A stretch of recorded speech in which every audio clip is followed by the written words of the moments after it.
Викрадення і звіряче вбивство Рішата Аметова стали шоком для Криму. Тоді, в березні 14-го, стало зрозуміло, що тепер будь-хто може бути викрадений та вбитий. Рішат Аметов взяв участь у мирному протесті на площі Леніна в Сімферополі. Пізніше в інтернеті з'явилися кадри, на яких видно, як кілька чоловіків повели кримського татарина з площі, посадили в машину і відвезли в невідомому напрямку. Близько 2 тижнів про долю Аметова не було нічого відомо. 15 березня його тіло було знайдено в селі Орталан, Земляничне, Білогірського району. На ньому були сліди численних тортур. Голова була обв'язана скотчем, поруч лежали наручники. Я пам'ятаю ці дні, це було дуже нове, незвичне явище для Криму, тому що ніколи не було такого, ніколи людей так страшно не катували, ніколи не було такого, що людина, яка на мирному протесті висказала своє побажання, або просто вийшла на вулицю, була вбита. Завдяки тому, що викрадення Рішата Аметова зафільмували, вдалося впізнати виконавців. Один з них – так званий самооборонівець на псевдо Самвел. Він народився та виріс в Росії, а після вторгнення окупантів приєднався до них. Втім, Самвел та інші бандити у слідстві окупантів проходять лише як свідки. Що ця людина не була випадкова, тому що ця людина виконувала накази. І в чому вона зізнавалася, і у цьому славнозвісному фільмі «Потім шлях додому» сам Самвел говорив, що він виконував накази Сергія Аксьонова. Тоді, наприклад, він брав участь у захопленні аеропорту Сімферополь, і Аксьонов йому по телефону говорив, що робити і як, виконувати наказ чи ні. І зрозуміло, що викрадення людини теж не могло відбуватися без того, щоб, наприклад, Аксьонов або хоча б його зам Шеремет, який тоді очолював так звану кримську самооборону, зрозуміло, що вони знали про це, що відбувається. Таке зухвале викрадення та жорстоке вбивство – не випадковість, каже правозахисниця Ольга Скрипник. З того моменту російська окупаційна влада почала насаджувати страх серед місцевих, передусім серед незгодних з окупацією кримських татар.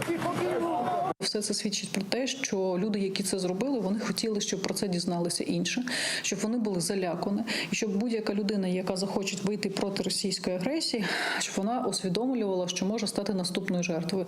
Тому, я думаю, 100% це конкретний акт не лише проти Рішата Аметова, але й проти населення, яке не підтримувало Росію. Це був акт залякування в такий найстрашніший спосіб. Вбивство Рішата Аметова стало точкою відліку до цілої низки викрадень, катувань та вбивств незгодних з окупацією. В 2017 році Рішата Аметова нагородили званням Героя України посмертно. Медаль замість Рішата отримав його брат Рифат Аметов. То, что сделал Ришат, это, конечно, невероятно. Это действительно подвиг. Насколько я знал Ришата, он, видать, дорос до этого. Он любил свою родину. И он любил свой народ.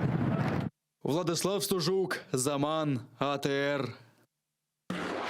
Хвилиною мовчання вшанували пам'ять кримського татарина Рішата Аметова у Верховній Раді України. Чоловік став першою жертвою російської окупації Криму. Рівно 7 років тому окупанти викрали Аметова, катували його, а згодом жорстоко вбили. Із закликом вшанувати пам'ять героя з трибуни Верховної Ради звернувся народний депутат України Ахтем Чийгоз. Рівно 7 років тому за мирний пікет проти російського окупанта був викрадений, жорстоко закатований і вбитий Рішат Аметов. Прошу вшанувати пам'ять наших героїв, які віддали життя за свою батьківщину, за Україну.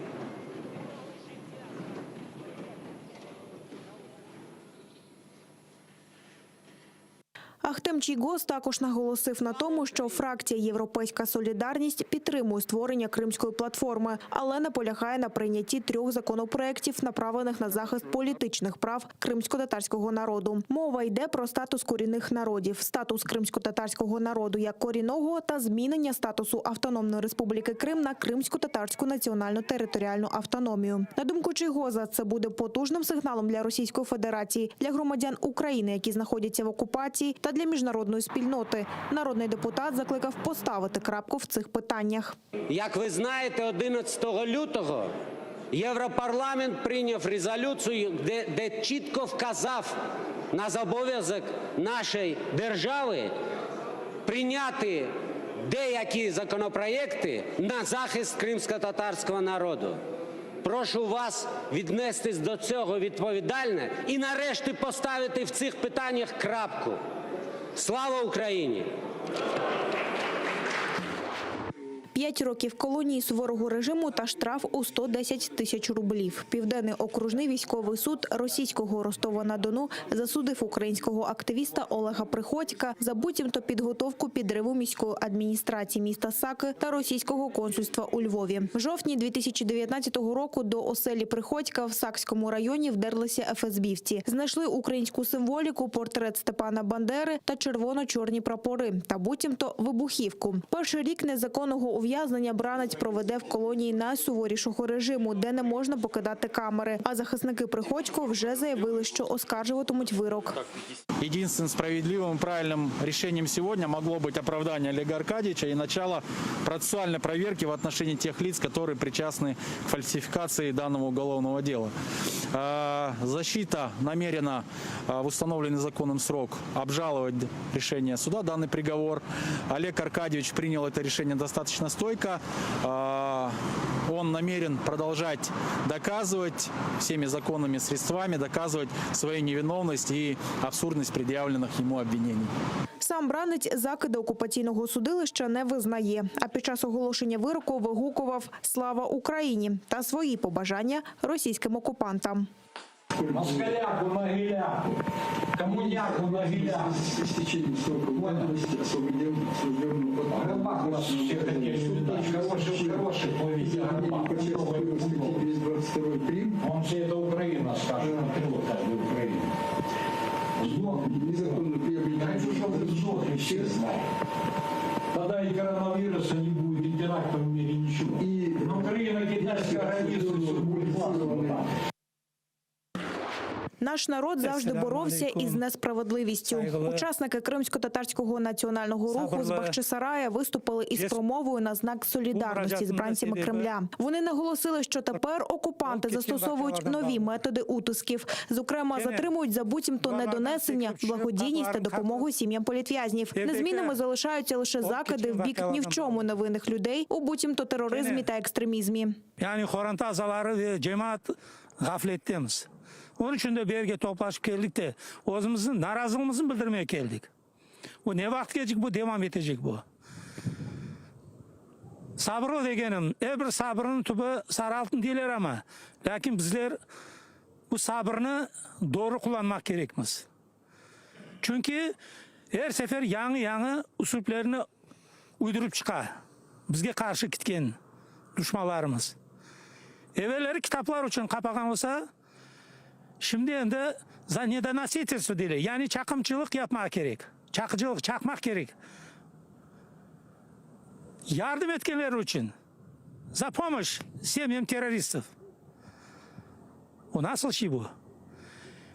Korantalar ne? Babasız kalgan soyları, ev sahibisiz, ballar, apayı, kartlar. Açına ölmek gerek mi?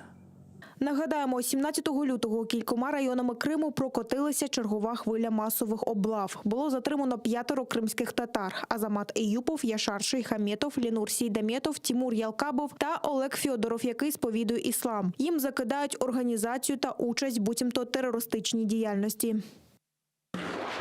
Росія повинна відповісти за грубі порушення прав людини в окупованому Криму. Президент України Володимир Зеленський закликав до нових санкцій проти організаторів масових репресій на півострові. Про це глава держави говорив з президентом Європейської ради Шарлем Мішелем. Президент Зеленський сподівається, що ЄС вживатиме новий санкційний механізм щодо порушень прав людини за прикладом американського акту Магнітського. Подібні санкції нещодавно схвалили в ЄС у справі про отруєння російського політика Алексія Навального. Крім того, президент Зеленський запросив Шарля Мішеля до участі в установчому саміті Кримської платформи, що відбудеться в Києві 23 серпня, та наголосив, що розраховує на підтримку Євросоюзу у звільненні Криму.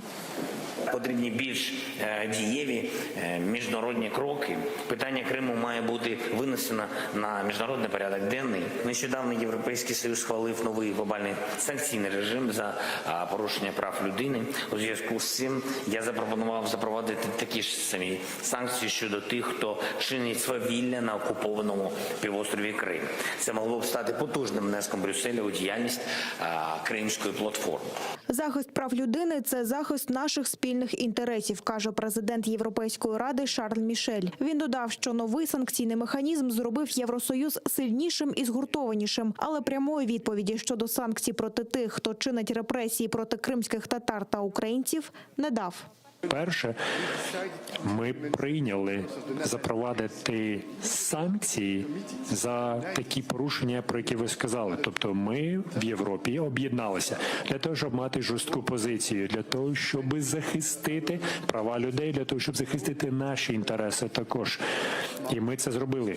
І ми будемо проводити обговорення на європейському рівні. Ми з усіма головами держав для того, щоб оцінити ситуацію, для того, щоб зробити чіткі кроки, які стосуються захисту нашого спільного інтересу. Ми хочемо відігравати більш потужну роль для більшої безпеки, стабільності. Окупанти обстріляли з гранатометів українські позиції біля Водяного, що на Приазов'ї. Обійшлося без втрат з боку об'єднаних сил. А поблизу селища Жовте на Донеччині ворожий безпілотник перетнув лінію фронту, але вчасно був знешкоджений українськими засобами радіоелектронної боротьби. Також, за даними розвідки, окупанти проводять тренування мінометних та артилерійських розрахунків. Крім того, всупереч домовленостям, обладнують позиції та встановлюють нові мінні загородження. Все це традиційно під наглядом командування з Москви. З початку цього року у ході занять з інженерної підготовки у підрозділах з'єднань і частин 1-го та 2-го армійських корпусів під керівництвом інструкторів кадрових військових Збройних сил Російської Федерації відпрацьовується питання виготовлення та застосування саморобних вибухових пристроїв підвищеної потужності з різними способами приведення їх у дію.